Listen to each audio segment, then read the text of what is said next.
This is Danish, founder of JobSkillShare.org. This is a quick question and answer video. Some of the emails that I got was, can I start with the help desk position or should I start with the system administration position? Now, it's your personal choice. Help desk, you're going to get in quickly because there are the entry-level support jobs. Okay, help desk, IT support, desktop support. These are the jobs that you're going to get quickly. And probably be, if you want to be the person to learn everything from bottom to up, then that's kind of like way to go. Or you can also start the help system administration job, like entry-level server administrator or maybe entry-level system engineer. It depends of what type of qualification you have. Like you might went to school, finished a degree, finished certifications, maybe you did some hands-on internship and stuff like that. Maybe a company will hire you directly as a system administrator if you're trying to go to that position. Now, help desk, it doesn't require anything, and that's one good thing about help desk is that there's no requirement for it. Like academically, there's actually no requirement. There is, people are saying A+ is required, this is required, but they're not like, it's not like you have to have a degree for it. I mean, you can get help A+ in a few weeks or week. It's up to you. So it's not like a lot of people will ask these days because so many people are getting into IT now, so they're putting some blocks in there. But again, it's your personal choice. If you go into help desk, you can actually start with the help desk and then become IT support person, get to tier 1, 2, 3, and the money will also matter over here. Like I say, it's totally up to you. So here's the help desk or the IT support and the desktop support guys. They work directly with users. They work directly with whoever the employees are. You work with them. So there's a lot of communication going on. You're going to be that person talking to a lot of people. You're going to build a lot of communication. You'll have a lot of contacts and things like that. System administrator, on the other case, again, it depends on the company, the environment, but I'm just going to talk about how companies are set up, just like medium-sized companies. I'm not talking about 2 or 3 employees. They won't have something like that. They'll probably have one system administrator doing everything.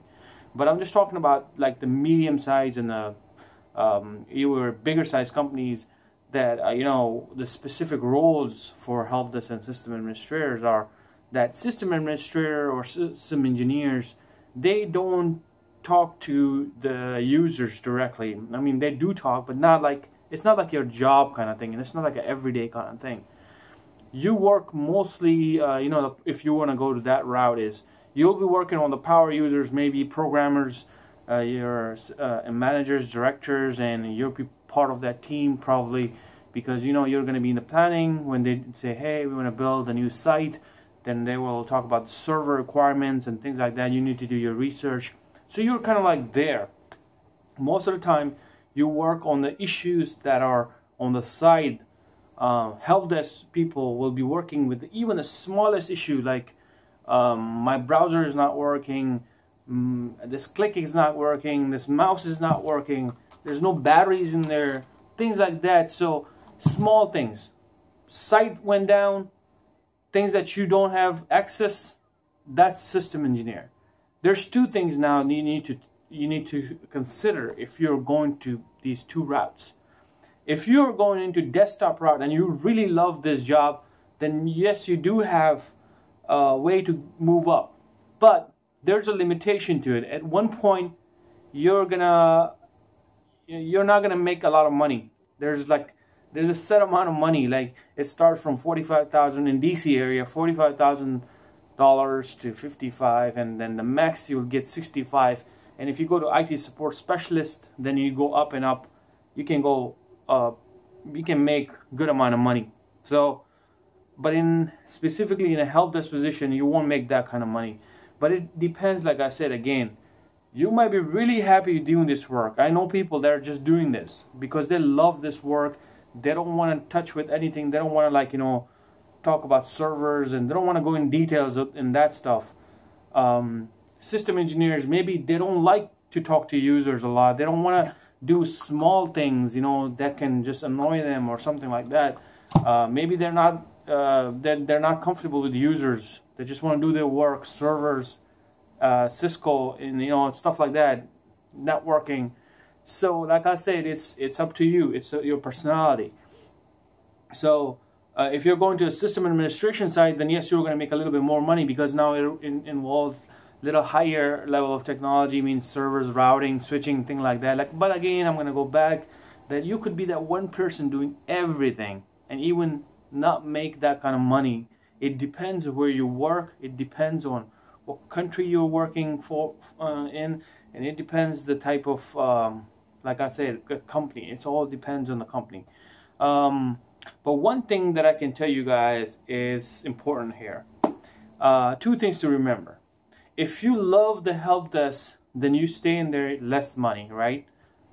Okay? There's one big benefit of being in this job is that you learn from the bottom. And the disadvantage is this, that you might spend a lot of time just doing this and not move up if you want to move up. You might just keep doing this, like, hey, I'm going to start servers, stuff like that, networking. And then you're just wasting that time, and then one day you get a server administrator job. But at one point, you're going to have a solid base because you work with the users, you know a lot of things. Now, I know a lot of system administration side that there might be a person who might just got a job as a system administrator, but that does not mean he is more skillful than a help desk person. He might be skillful in certain areas, but he might not be as skilled as a help desk person who has been in this job. So, but like I said, it depends. Maybe this person liked the server side, he didn't like it, so it's like that. But one thing that is gonna you guys can basically give each side a benefit. So the system administration side is money. I'm gonna say that's the benefit. But on the help desk side, okay, you might get away with a lot of things. Like, for example, there's always smaller issues. You can solve it many ways, right? There's free stuff, there's free tools and things like that. You might solve it quickly. And let's say you can't solve the issue and it's related to something that you can fix, or maybe it's a little bit higher than you think it's going to involve networking and other things. You always assign that. And who do you assign that? Maybe this person that you assigned it to is the last person, is your network engineer, and maybe that's the other side that I'm talking about. There's no other way. This person has to find a solution, okay? If the site went down, this is the core site. People just go there. This person needs to make it up and running. He has no other option. He can call anywhere at the plus, but everybody's going to come to him. You, as a help desk person, you saw the call, you did little thing, but you assigned it, you're good to go. Like I said, your issues are smaller. So that's your benefit right there. Again, this comes to what type of income you're happy with and what type of things that you do. You might be a people person, and the other side you might not be. So these are the things that you guys need to think. And when you start your career, and hopefully it's kind of fixed. I know it's kind of confusing. A lot of people get confused. Like, what's the difference between these two? Where should I start? So that's what I think. What do you think? Let me know. Thanks.